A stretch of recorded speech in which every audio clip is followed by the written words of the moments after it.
양지수 모두 3% 가까운 상승을 보여주고 있습니다. 뉴욕장의 마무리를 보면서 이 정도는 어느 정도 예견이 됐던 부분이었죠.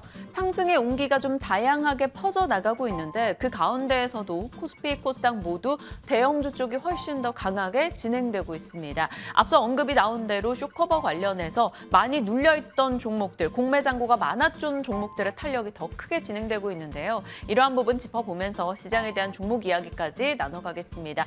오늘 유영화 과장님 함께합니다. 어서 오세요. 안녕하세요. 네, 안녕하십니까. 지금 시장 분위기 보시다시피 이렇게 빨간불이 정말 쨍하게 들어오고 있습니다. 삼성전자가 4% 가까운 상승 확인이 되고 있고요. SK하이닉스도 폭등 움직임이 나타났습니다. 오늘 또 눈에 띄는 게 바로 카카오 그룹주가 될 것 같아요. 카카오뱅크가 12% 급등 중이고요. 카카오페이가 15.7%나 올라서고 있습니다. 네이버, 카카오, 단연 마찬가지죠. 오랫동안 눌려 있었던 종목군들에서 최근에 공매 잔고가 쌓여있던 종목들 위주로 좀 더 먼저 움직인 종목이 있고요. 또 이렇게 추가 상승을 이어나가는 종목들도 보입니다. 오늘 LG이노텍 같은 경우도 6% 정도의 상승 포착이 되고 있죠.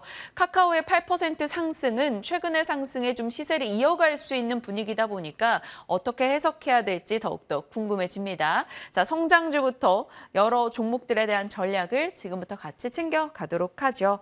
일단 차분한 마음을 갖고 또 금요일이기도 하고요. 전략을 좀 이분과 좀 단단히 세워보겠습니다. 과장님, 오늘 시장 수급 보시고 또 뉴욕장 보시고 어떤 느낌 드셨는지 소감 한마디 얘기해 주세요.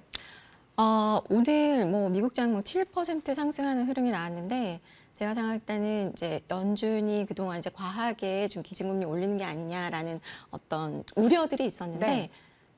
이번에 CPI 데이터 나온 거 보고 연준의 약발이 시장에 먹히는구나라고 어떤 안도감을 표시한 것 같아요. 그래서 단기적으로는 사실 11월이 공매도 쇼커버가 들어오는 계절이기도 하거든요. 그래서 실제로는 지금 이제 상승 기조를 타는 그 어떤 그 흐름 하에서 쇼커버가 조금 더 속도감 있게 좀 들어오는 것이 아니냐라는 생각이 좀 듭니다. 네, 개인 투자자들은 이럴 때 어떻게 해야 될까요? 사실 오늘 오르는 건 반갑기도 한데 또 주말 지나고 누가 한마디 했다고 분위기 싹 바뀔까? 이 걱정이 사실 있어요. 근데 일단 CPI는 기조가 일단은 조금 이제는 좀 잡혀가는 기조로 가기 때문에요. 그렇게 된다면 결국에는 국제금리도 더 이상 오르지 못한다라는 것을 감안한다면 시장은 점차적으로 이제는 조금 회복면으로 들어가지 않을까. 단 오늘 강한 양봉에서 추격 매수 하시는 것보다는 네. 조금 안정을 찾은 후에 좀 분할 매수로 접근하시는 게 좋을 것 같고 여기다가 이제 그 기관의 수급을 제가 말씀을 많이 드리다 보니까 그 아이디어를 하나 제공을 해드리면 지금 아마 기관 투자자분들 난리 났을 거예요. 특히나 이제 벤치마크 따라가지 못하면 좀 힘들기 때문에 네. 특히나 반도체 대형주들, 그다음에 아까 말씀하셨던 쇼커버를 많이 이제 쳐놨던 부분들 빨리 커버가 들어와야 되기 때문에 그게 아마 제가 볼 때는 조금 단기로는 퍼포먼스가 좀 다른 종목에 비해서는 나지 않을까라고 생각합니다. 네, 좋습니다. 그럼 말씀 주신 대로 수급적인 포인트들 좀 더 초점 맞춰서 이어가도록 하겠습니다. 최근 들어서 사모펀드와 연기금의 수급이 쏠리는 곳 봤을 때 초록 색깔 쨍한 볼들이 눈에 띕니다. 동진세미캠, 영창케미칼, PSK, 유진테크 이런 종목들이 쭉쭉 보이는데 사실 동진세미캠, 영창케미칼, PSK 이런 쪽은 또 EUV 장비 관련해서 또 EUV 공정 관련한 종목들이다 보니까 이것도 공통점이 보이네요. 네. 일단 그 최근에 제가 계속해서 매주 갖고 오는 쪽이 반도체인 거 좀 눈치채셨을 거예요. 네. 반도체는 워낙 지금 밸류도 싼 상황이고 눌려 있다 보니까 지금 밸류에이션 매력도도 있지만 쇼커버도 사실 일부 테스나 유진테크 같은 종목들은 쇼커버 상위 종목이기도 했고요. 근데 오늘 아마 이제 요 종목들 초록색 종목들 쳐보시면은 다른 소부장보다 조금 더 강하다는 거 많이 느끼실 거예요. 그래서 어쨌든 아까 말씀하셨던 그냥 반도체 소부장 중에서도 뭔가 이제 미세 공정에 어떤 최적화되어 있는 그런 종목들이 조금 더 부각을 보이고 있다라고 보시면 될 것 같아요. 네, 좋습니다. 그럼 한 종목씩 조금씩 볼게요. 사실 동진세미캠도 하기도 하고 영창 케미칼도 궁금하기도 합니다. 하지만 동진 쌤께는 워낙 많은 분들이 또 다루셨기도 하니까 저희 네. 영창 케미칼 좀 볼까요? 네, 영창케미칼은 최근에 상장한 지 얼마 안 된 반도체용 소재 기업입니다.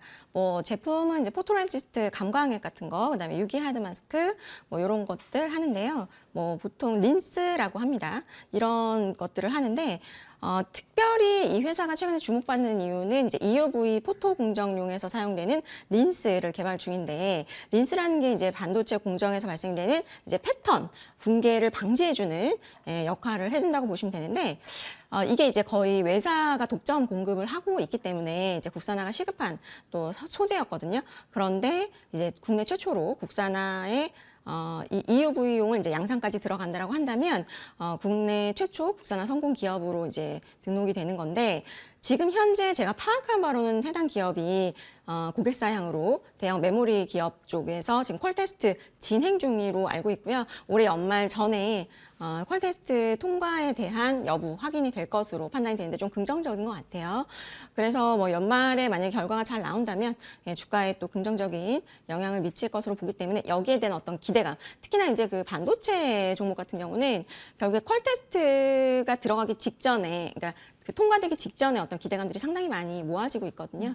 그래서 기관들이 이쪽을 많이 플레이를 하는 것 같습니다. 네, 영창 케미칼 살펴주셨고요. 두산 테스나도 좀 보고 네. 싶어요. 두산 네. 테스나도 뭐 테스트 쪽 종목 아닙니까? 네, 맞아요. 그 삼성향 CIS 이미지 센서에 대한 오사트 대표적인 기업인데요. 이 기업은 사실 바닥에서부터 조금 최근에 많이 올라왔습니다. 이 주포는 기관이었고요. 기관이 일단은 아마 3분기 실적에 대한 기대감을 갖고 매수를 진입을 했다라고 보여지는데, 어제 마침 호실적 기록을 했고요. 이 회사가 하는 것이 이제 주로 뭐 어떤 거냐? CIS라는 건데, 이게 이제 전자기기 안에서 사람이, 그러니까 한마디로 눈으로 본 이미지를 뇌로 전달하는 것 같은 그런 비슷한 역할을 하는 반도체에 대한 어떤 테스트를 하는 기업인데, 이게 이제 어디에 가장 많이 들어가냐? 스마트폰에 많이 들어갔죠. 그렇기 때문에 두산 테스나의 주가는 스마트폰의 업황과 거의 이제 연동이 되었다라고 보시면 되는데요. 이번에 조금 이제 그 긍정적인 부분 하나는 자율주행이 기능이 이제 고도화되다 보니까 이 카메라 센서를 많이 사용을 합니다. 그러다 보니까 이제 그 전장 쪽으로도 이제 매출이 많이 늘어나가는 추세라고 보시면 될 것 같고요. 추가적인 모멘텀 하나는 최근에 이제 그 삼성전자 파운드리 사업부에서 현대차 신차에 들어가는 이제 CIS 세컨드 공급자로 선정이 됐습니다. 그렇기 때문에 아무래도 CIS 오사트 맛집은 기존의 테스나였기 때문에, 두산 테스나였기 때문에 아마 이제 이거는 펀더멘탈에 영향을 미칠 수 있는 이슈라고 저는 보고 있거든요. 그래서 향후 내년 특히나 이제 실적에 대한 기대감 더욱 키워나갈 수 있는 국면 아닌가라고 보고 있습니다. 네. 반도체 소부장 쪽의 종목은 오늘 유달리 더 좋은데, 그 가운데서도 탄력이 좋은 이유들 일부 종목들 들어서 얘기를 해주셨습니다. 자, 이제 잔금 해제 종목으로 비밀 풀어보도록 하죠. 오늘 어떤 종목 골라주셨을지 확인합니다. 포스코 홀딩스네요. 네. 제철 보국에서 리튬 보국으로 철을 생산해서 나라에 보답한다. 이게 또 포스코 맞습니다. 그룹의 약간 네, 네. 사명 뭐 그런 네, 거였는데, 이게 리튬 보국으로 요즘에 트렌드인 것 같아요. 기존에 잘 나가는 업체들이 아니라 좀 눌려있던 업체들이 2차 전지 쪽을 진출하면 그게 또 시장에 큰 힘이 되고 그런 맞습니다. 패턴인 것 같아요. 왜냐하면 그 지금 이쪽으로 2차전지 소재 쪽으로 진출하는 기업들이 다 지금 바닥에 눌려 있는 철강이나 아니면 화학 쪽, 그러니까 아무도 안 보던 섹터니까 얼마나 밸류에이션이 네. 쌉니까? 그런데 이제 그런 신사업 쪽으로 이제 진출하다 보니까 밸류에이션 리레이팅이 된다라고 보시면 되는데, 그 중에서도 가장 핫한 종목이 제가 볼 때 포스코 홀딩스라고 생각을 하고 있고요. 아직 뭐 주가는 개인적으로 핫해지지는 않았는데 이제 좀 핫해지지 않을까 해서 좀 봐야 될 거라고 생각을 하고 있고요. 근데 사실 좀 많이 올랐어요. 저희 21만 원에서 지금 28만 원까지 한 달 사이에. 네. 근데 제가 볼 때는 아직도 절대적인 밸류로는 굉장히 좀 낮은 밸류에이션 가지고 있기 때문에, 왜냐면 2차 전지 소재 기업들과의 뭐 비교할 수가 없거든요. 맞아요. PBR 뭐 0.3, 0.4 이러니까. 철강 밸류죠. 네. 그래서 저는 개인적으로 이제 제철 보국을 뒤로 하고 리튬 보국으로 리레이팅이 좀 돼야 되는 시점 아닌가라 해서 갖고 왔고요. 아무래도 이제 이 기업 같은 경우는 포스코 하면 철강이잖아요. 네. 철강은 경기 민감주의 대표적인 그 업종이기 때문에 경기 사이클 너무 많이 타니까 실적이 들쭉날쭉하거든요. 그래서 이제 이 기업에서 항상 이제 그 고심하는 것은 어떻게 하면 실적을 안정화를 할 수 있을까를 고민을 하다가 이제 기복이 크지 않은 어떤 2차 전지 소재 사업, 앞으로 미래 성장성이 보장되어 있는 이쪽에 진출을 하려고 지금 준비를 하고 있는 상황이고요. 2차 전지 소재 쪽에서는 뭐 리튬을 필두로 해서 니켈, 코발트, 망간, 마그네슘, 그러니까 2차 전지를 구성하는 데 있어서 핵심적인 소재들 그 사업을 다각화해가지고 성장성이 앞으로 조금 부각되지 않을까 판단하고 있습니다. 요즘에 2차 전지 밸류체인을 볼 때 요렇게 그 뭐랄까 재련, 뭐 채굴, 네네. 뭐 소재 이런 쪽의 밸류체인은 좀 더 집중해서 보고 있는 느낌이긴 한데 포스코 그룹이 사실 이 부분에서 강점을 갖고 있긴 하지만 이걸 다 확보해서 제대로 이익을 팡팡 터뜨리기까지는 좀 먼 얘기가 아닐까라는 네. 걱정도 있어요. 그래서 저는 성장주, 그러니까 지금 이 종목은 성장주가 아니죠. 대표적인 시클리컬 종목이라고 생각을 하지만 앞으로는 조금 방망이를 길게 잡고 볼 만한 성장주로 좀 변모할 수 있지 않을까라는 생각에서 좀 길게 보시면 좋을 종목으로 갖고 온 거고요. 제가 생각할 때는 이 그러니까 주가라는 것이 모멘텀이 전혀 없던 종목에 뭔가 주목해 볼 만한 재료가 생겼을 때 사람들은 그걸 굉장히 빨리 파악하려고 하거든요. 이거 찐 재료인가 아니면 뭐 예. 그런데 제가 볼 때는 조금 찐의 냄새가 나서 좀 소개를 시켜드리려고 하는 거고요. 그리고 만약에 이 포스코홀딩스가 향후에 뭐 2024년, 2025년이 돼서 만약에 이 소재 쪽에서 리튬을 진짜 광산에서 캐서 뭐 이렇게 그 숫자가 나온다라고 한다면 아마 우리가 접근하기는 상당히 부담스러운 주가가 되어 있지 않을까라고 생각을 해서 이런 기업들은 미리 좀 관심을 가져보시는 게 좋지 않을까 싶고요. 이 포스코홀딩스는 뜬구름 잡는 게 아니라 기본적으로 기존의 과거에부터도 이제 철광석이나 석탄 광산 쪽에서 이렇게 투자를 오랫동안 잘 해왔던 기업이기 때문에 그 노하우가 있고요. 특히나 이제 광물 자원 개발 같은 경우 상당히 노하우가 깊기 때문에 2차 전지 소재, 리튬이나 니켈 같은 거 지금 확보해 나가는 상황에서 지금 굉장히 그 노하우가 빛이 나고 있다라고 보시면 될 것 같아요. 그리고 이 본업인 철강 같은 경우도 이 자동차나 가전 쪽, 그다음에 특히나 2차 전지가 사용되는 어떤 여러 가지 제품들에도 같이 사용되기 때문에 시너지가 저는 충분히 날 수 있다라고 보고 있습니다. 좋습니다. 앞으로의 변화 포인트를 초점을 맞춰갔을 때 제철 보국이 아니라 리튬 보국으로 바라볼 때다라고 얘기를 주신 거고 다음 포인트도 결국에는 리튬 관련한 이야기가 될 것 같습니다. 한국에 근데 리튬 관련주가 그래도 꽤 거론되는 게 많잖아요. 네네. 뭐 금양은 연이틀 크게 빠지고 있습니다만 뭐 맞습니다. 대표적인 흐름을 보이기도 했었고 그중에서 포스코 홀딩스가 갖고 있는 리튬으로서의 강점은 뭘까요? 네, 일단 이 회사가 선제적으로 아르헨티나 쪽에 이게 좀 되게 그림 이쁘죠. 이게 여기에 이제 그 염호에 탐사하고 있는 사진이에요. 자동차 막 이렇게 세워놓고 아르헨티나 가시면 보실 수 있을 텐데 일단 그 염호 이 인수한 매장량이 1,350만 톤 정도 예상이 되는데 네. 이 중에서 이제 산업으로 생산이 가능한 양이 한 30% 수준, 한 400만 톤 정도라고 생각을 하시면 되고요.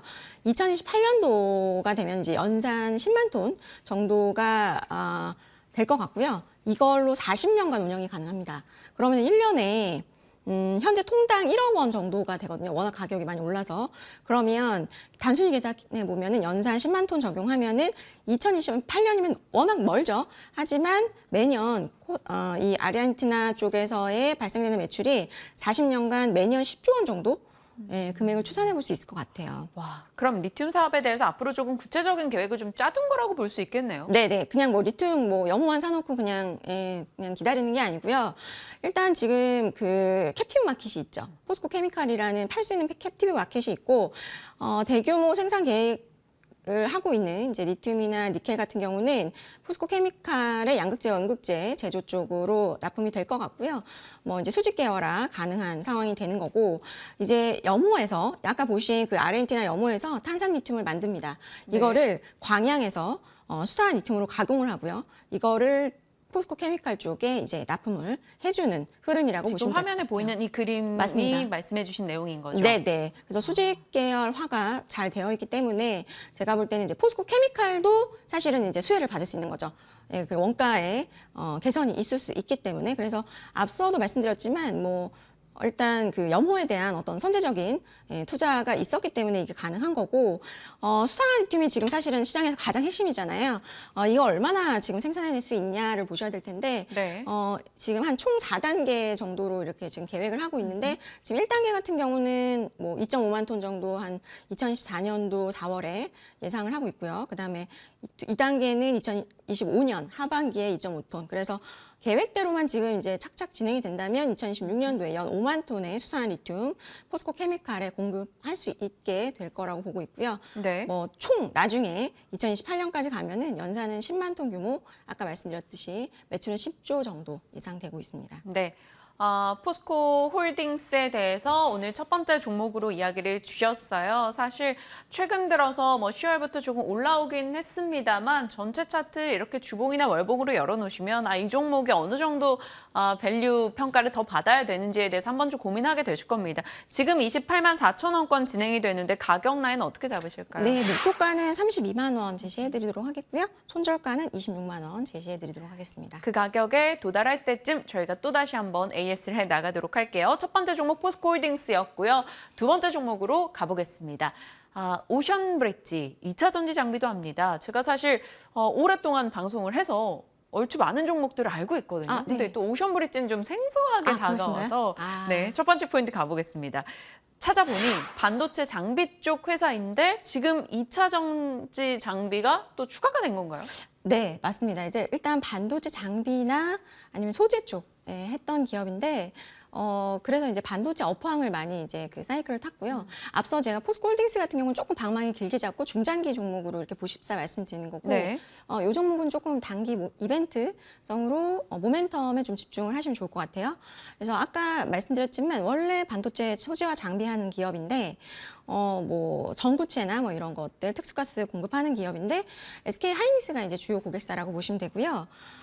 근데 이제 반도체에 너무 포커싱이 돼 있으니까 아까도 이제 그 포스코 홀딩스처럼 뭔가 반도체 업황과는 조금 또 다른 어떤 안정적인 거 찾아보다가 이제 2차 전지 장비까지 사업을 확장하기 시작한 건데 2차 전지 주요 제품은 원래 본인들이 잘하던 어떤 CESS 같은 쪽하고 폴딩 검사 장비 쪽 지금 같이 하고 있다고 보시면 될 것 같아요. 네. 그러면 두 가지 종류가 있는 것 같은데 그 장비들이 각각 어떤 역할을 하는지 저희가 좀 알아야지 네네. 어느 공정에 무슨 밸류를 준다 이런 게 좀 결정되잖아요. 맞아요. 네, 반도체 오늘은 이제 2차 전지 쪽을 포커싱해서 얘기를 드리는 거니까 지금 특정해서 말씀을 드리면 2차 전지 쪽에는 이제 전해질 공급 장치라는 게 필요합니다. 그래서 그게 이제 CESS라고 보시면 되고요. 이게 그 소규모 라인에도 이제 전해질 공급 장치가 있긴 하지만 공장이 향후에 이제 대형화되다 보니까 그게 이제 라인별로 가동 여부에 따라서 중앙에서 제어를 해야 되는 그런 이제 계속 필요성이 많아지거든요. 그거에 있어서 이 회사가 잘할 수 있는 게 이제 CESS라고 보시면 되고요.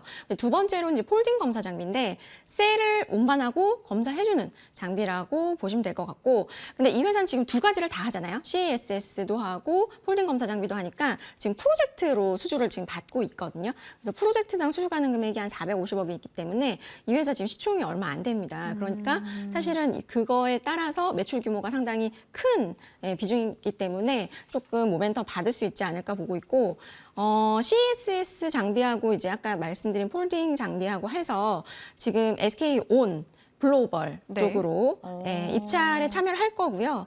과거에도 SK온 쪽으로 프로젝트 수주를 받았었기 때문에 조금 가능성이 높다라고 볼 수 있을 것 같습니다. 네, 2차 전지 장비 수주 기대감. 사실 최근 들어 뭐 셀 업체들이 곳곳에서 조인트 벤처 해가지고 해외에다가 특히 미국에다가 이 공장을 세운다라는 얘기가 많이 나왔고 실질적으로 이제 장비가 내년 초부터 깔린다라는 얘기가 많잖아요. 네네. 그럼 그 수주 기대감을 이 업체도 다 받아갈 수 있는 겁니까? 네, 저는 그렇게 뭐 사실 수주를 받을지는 이제 입찰해서 결과 나와봐야 돼 알겠지만 지금 엊그저께 11월 9일자 언론 기사에 따르면 지금 SK온과 포드의 합작사인 글로벌 쪽에서 아마 수주가 나온 것 같아요. 그래서 지금 요게 11월 17일까지 그 진행 예정이고요. 수주 입찰 안내장 다 발송을 했기 때문에 정식 발주는 아마 연내에 순차적으로 나올 것으로 예상이 되고 있습니다.